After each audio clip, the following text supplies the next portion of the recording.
Hi hello welcome to Sravana health tips. Sri multi speciality clinic dentist doctor Rammohan గారితో ఉన్నాము. నేను doctor Rammohan అండి, MDS in endodontics, working in Sri multi speciality clinic in Vengalarao Nagar. పిల్లలకి teeth ఎప్పుడు వస్తాయి sir? పిల్లలకి 6 months నుంచి పళ్ళు రావడం స్టార్ట్ అవుతుంది. కొందరికి బై బర్తే పళ్ళు వస్తాయి. వాళ్ళ ఆ పళ్ళని మనం నేటల్ టీత్ అంటాం. ఆ నేటల్ టీత్ ఎప్పుడు కూడా తీసేస్తాం అనమాట. ఎందుకు అంటే వాళ్ళకి సకింగ్ రాదు టీత్ ఉన్నప్పుడు. అందుకని మనం ఆ నేటల్ టీత్ అనేవి తీసేస్తాం. బై బర్త్ ఉంటాయి నేటల్ టీత్. లేదు అంటే మామూలుగా మిల్క్ టీత్ ఎరప్ట్ స్టార్ట్ అయ్యేది మాత్రం from 6 months after the birth. 6 months నుండి స్టార్ట్ అవుతాయి రావడం. కొందరికి లేట్ అవ్వచ్చు, కొందరికి 7th monthలో స్టార్ట్ అవ్వచ్చు, కొందరికి 8th monthలో స్టార్ట్ అవ్వచ్చు. But nothing to worry if it is delayed by 8th month.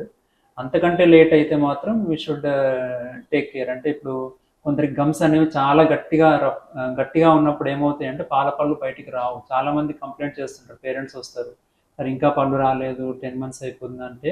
అప్పుడు మనం ఏం చేయాలి అంటే ఆ చిగుళ్ళు అనేవి గట్టిగా ఉన్నాయా ఎక్స్రే తీసి చూడాలి. అసలు లోపల పళ్ళు ఉన్నాయా లేవా, టీత్ ఎరప్ట్ అవ్వడానికి లోపల. కొందరికి కంజనైటల్లీ మిస్సింగ్ ఉంటాయి, చాలా రేర్ అది. బట్ యూజువల్లీ ఏమవుతుంది అంటే పళ్ళు లోపల ఉన్నా కూడా ఎరప్ట్ కావు. కొంతమందికి ఎరప్ట్ అవ్వలేదు అంటే గమ్స్ అనేది సాఫ్టెన్ చేయాలి. Either we should cut the gum. Cut ఇస్తాం, ఒకటి బ్లేడ్ తీసుకొని BP blade, we cut the gum so that the teeth can erupt outside, or we tell the patient to eat hard foods, గట్టి foods. ఇప్పుడు rusk ఉంటుంది, ఆ రస్క్ని మనము మెత్తగా చేయకుండా యాజ్ ఇట్ ఈజ్ రస్క్ తినమంటాం. రస్క్ తిన్నప్పుడు ఏమవుతుందంటే గమ్ అనేది మెత్తగా అయిపోతుంది. రస్క్ అని తెలిసి బ్రెడ్ గట్టిగా ఉంటుంది, అది తింటే మన గమ్ అనేది కొంచెం మెత్తగా అయినప్పుడు అప్పుడు పాల పళ్ళు అనేది ఈజీగా రావడానికి ఛాన్సెస్ ఉంటాయి అన్నమాట. పాల పళ్ళు అనేవి ఎప్పుడు ఊడతాయి సార్? పాల పళ్ళు ఊడడము 6 years నుంచి స్టార్ట్ అవుతుంది. That is the normal time age. ఇప్పుడు 6 yearsలో కింద పళ్ళు ఫస్ట్ ఊడిపోయి రావాలి. 7th yearకి పై పళ్ళు రావాలి. సో 6th year నుంచి స్టార్ట్ అవుతే అప్ టు 14 years 15 years వరకు పాల పళ్ళు ఊడిపోతూ ఉంటాయి, ఒక్కొక్కటి ఊడిపోతుంటుంది.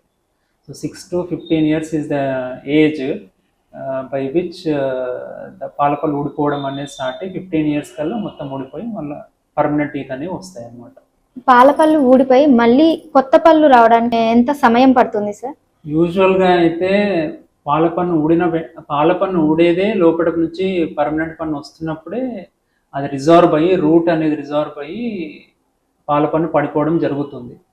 ఎప్పుడైతే పాల పన్ను పడిపోయినా పర్మనెంట్ రాలేదు అంటే దానికి కారణం ఏంటి అంటే ఈ స్పేస్ అనేది ఇట్ ఈస్ నాట్ ఎనఫ్. యూజువల్గా పాల పన్ను అనే సైజు చాలా చిన్నగా ఉంటుంది మన పర్మనెంట్ పళ్ళ కంటే కూడా. సో ఎప్పుడైతే పాల పన్ను పడిపోతుందో అప్పుడు ఆ ప్లేస్లోకి పర్మనెంట్ పన్ను వచ్చేస్తుంది, ఆటోమేటిక్గా ఇమ్మీడియట్గా వచ్చేస్తుంది. అది రాలేదు అంటే దానికి కారణం ఏమై ఉండొచ్చు అంటే లోపల వచ్చే పన్ను సైజు పెద్దగా ఉండి పైన గ్యాప్ చాలా చిన్నగా ఉంటే ఐదర్ ఆ పన్ను అనేది లోపలికన్నా రావచ్చు, బయటకన్నా రావచ్చు, వంకరగా రావచ్చు, అట్లా ఛాన్సెస్ ఉంటాయి అన్నమాట. లేదంటే అసలు బయటికే రాకపోవచ్చు. ఎప్పుడైతే గ్యాప్ చాలా చిన్నగా ఉంటుందో, పైకి రావడానికి ప్లేస్ లేక చిన్న స్పేస్ ఉంటుందో అప్పుడు అసలు పైకే రాకుండా కూడా ఉండొచ్చు. అట్లా ఛాన్సెస్ ఉంటాయి. అందుకని ఎప్పుడైతే మనకి పాల పళ్ళ మధ్యలో చాలా మందికి గ్యాప్స్ ఉంటాయి పిల్లలకి, సో దట్ ఈస్ బెస్ట్ అనమాట. ఆ గ్యాప్స్ చాలా మంది పేరెంట్స్ అంటారు చాలా సందులు ఉన్నాయి సార్ అంటే ఆ గ్యాప్స్ అనేవి ఉండడం వల్ల మనకి లోపల వచ్చే పర్మనెంట్ పళ్ళకి ఎగ్జాక్ట్గా స్పేస్ సరిపోతుంది. ఎందుకంటే ఈ పాల పన్ను సైజ్ చిన్నగా ఉంటుంది, పర్మనెంట్ పళ్ళ సైజ్ పెద్దగా ఉంటుంది. సందులు ఉన్నాయనుకోండి పళ్ళ మధ్యలో, అన్నిటికీ సందులు ఉన్నాయనుకోండి, అప్పుడు ఈజీగా పర్మనెంట్ పళ్ళు అనేవి వంకరగా వచ్చే ఛాన్సెస్ చాలా రేర్గా ఉంటుంది. ఎందుకంటే ఆ స్పేస్ అనేది కరెక్ట్గా అడ్జస్ట్ అయిపోతుంది. ఎప్పుడైతే పర్మనెంట్ పన్ను వచ్చేస్తుందో ఆ స్పేసెస్ అనేవి క్లోజ్ అయిపోతాయి మొత్తం. అట్లా ఎప్పుడైతే చిన్న పిల్లలకి అసలు పాల పళ్ళ మధ్యలో గ్యాప్స్ లేవనుకోండి సపోజ్, అప్పుడు దేర్ ఈజ్ ఛాన్సెస్ ఉంటాయి. అంటే పక్కా వంకరగా వస్తాయని కాదు. సపోజ్ కొంతమందికి పర్మనెంట్ పళ్ళు సైజ్ పెద్దగా ఉంటే there is high chance that వంకరగా రావడం అనే ఛాన్సెస్ ఉంటాయి. ఎందుకంటే పాల పళ్ళు సైజ్ చిన్నగా ఉండి గ్యాప్స్ లేవు కదా. సో పర్మనెంట్ పళ్ళు వచ్చినప్పుడు అది బయటికి రావడము, ఒక పన్ను బయటికి రావడం, ఒక పన్ను లోపలికి రావడము, అట్లా జరగవచ్చు ఛాన్సెస్ ఉంటాయి అన్నమాట, స్పేసెస్ లేకపోతే పాల పళ్ళ మధ్యలో. పాల పళ్ళు అనేవి ఊడిపోకుండా ఉంటాయా సార్? అదేమైనా ఊడకపోతే ప్రమాదమా సార్? పాలపళ్ళు ఊడిపోకుండా ఉండొచ్చు, దెర్ ఇస్ హై ఛాన్స్ దానికి. పాలపన్ను ఎప్పుడు ఊడకపోవచ్చు అంటే ఎప్పుడైతే పాలపన్ను రూట్ అనేది బోన్కి ఫ్యూజ్ అయిపోయి ఉంటుందో, యాంకెలోసిస్ అంటాము.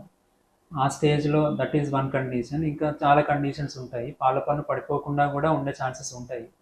ఎప్పుడైతే పాలపన్ను పడిపోదో ఆ లోపల ఉండే పర్మనెంట్ పన్ను కూడా బయటకు వచ్చే ఛాన్సెస్ ఉండవు ఇంకా. అందుకని అది లోపలే ఉండిపోతుంది. ఇంపాక్షన్ అంటాం దాన్ని, ఇంపాక్టెడ్ టీత్ అంటాము. ఇంపాక్టెడ్ టీత్ ఉన్నప్పుడు ఈ పాలపన్ను అనేది పడిపోకుండా ఉండే ఛాన్సెస్ ఉంటాయి. అంటే పడిపోకపోవడం వల్ల ఈ టీత్ ఇంపాక్టెడ్ అవుతుంది. సో పాలపన్ను ఎప్పుడైతే పడిపోదో దాన్ని మనమే పన్ను తీసేస్తాం. డెంటిస్ట్ దగ్గరికి వస్తే ఆ పాలపన్ను ఎప్పుడైతే పడిపోలేదో దాన్ని ఎక్స్రే తీసి లోపల కనుక పర్మనెంట్ పన్ను ఉంటే ఈ పాలపన్ను తీసేస్తే అప్పుడు పర్మనెంట్ పన్ను బయటకు వస్తుంది. సార్, ఇది పాల పళ్ళు అనేవి ఏ ఏజ్ వరకు ఊడకపోతే చెకప్కి రావాలి సార్? ఇందాక చెప్పాను కదా, 6th year is the time period when the పాలపళ్ళు అనేవి ఊడిపోవడానికి స్టార్ట్ అవుతుంది. 6th year నుంచి up to 8th year we can wait. అంటే కొందరికి లేట్ అవ్వచ్చు, పళ్ళు పడిపోవడానికి లేట్గా అవ్వచ్చు. So you can wait up to 2 years. 8th year తర్వాత కూడా ఇంకా పాలపళ్ళు పడిపోలేదు అంటే we should take the dentists consultation and take x-rays and check లోపల అసలు పర్మనెంట్ పళ్ళు వస్తున్నాయా, ప్లస్ ఇంకోటి పాలపన్ను ఎందుకు పడిపోలేదు అంటే ఏదైనా ఫ్యూజ్ అయిపోయి ఉందా. సో అవన్నీ చెక్ చేసుకోవాలి డెంటిస్ట్ దగ్గరికి వచ్చి. సార్, ఇప్పుడు పాల పళ్ళు అంటే ఓన్లీ ఫ్రంట్ సైడ్ పళ్ళేనా, జ్ఞానదంతంతో సహా కూడా కౌంట్ చేస్తారా? లేదమ్మా, పాలపన్ను అంటే ముందు పళ్ళు ప్లస్ వెనక పళ్ళు కూడా ఉంటాయి. అండ్ పాలపళ్ళు ఓన్లీ వచ్చేసి 20 ఉంటాయి. పర్మనెంట్ పళ్ళు ఇప్పుడు మీరు అడిగిన జ్ఞానదంతం అనేది it does not come under పాలపళ్ళు. జ్ఞానదంతం అనేది it is a permanent teeth. అది మనకి ఆఫ్టర్ 18 years వస్తుంది ఆ పన్ను. So that does not come under milk teeth వచ్చేసి 20 ఉంటాయి. 5 on this side, 5 on this side. కింద జాలో 10, పైన జాలో 10 ఉంటాయి. So 20 in number. కానీ మనకి పర్మనెంట్ టీత్ వచ్చేసి 32 in number. 32 in number అంటే వీ హ్యావ్ 8 teeth. అంటే 8 teeth on this side, 8 teeth on this side. 16 teeth on lower jaw and 16 teeth on upper jaw. 32 teeth ఉంటాయి మనకి permanent teeth. So that is the difference between milk teeth and permanent teeth. 20 in number milk teeth, 32 in number permanent teeth. Sir, ఈ milk teeth అనేది ఊడిపోయిన తర్వాత పళ్ళు మళ్ళీ వస్తాయి కదా sir, అప్పుడు ఎత్తి పళ్ళు అనేవి ఎందుకు వస్తాయి సార్? నేను ఇందాక చెప్పినట్టు పాలపళ్ళ సైజు చిన్నగా ఉంటుంది, పర్మనెంట్ పళ్ళ సైజు పెద్దగా ఉంటుంది. సో ఎప్పుడైతే పాలపళ్ళ మధ్యలో స్పేసెస్ ఉన్నాయనుకోండి, సందులు ఉన్నాయనుకోండి, అవి పర్మనెంట్ పళ్ళు పెద్ద సైజు వచ్చినప్పుడు ఆ స్పేసెస్ అనేవి ఫిల్ అయిపోతాయి. సో అప్పుడు ఎత్తిపళ్ళ ఛాన్సెస్ చాలా తక్కువ ఉంటుంది.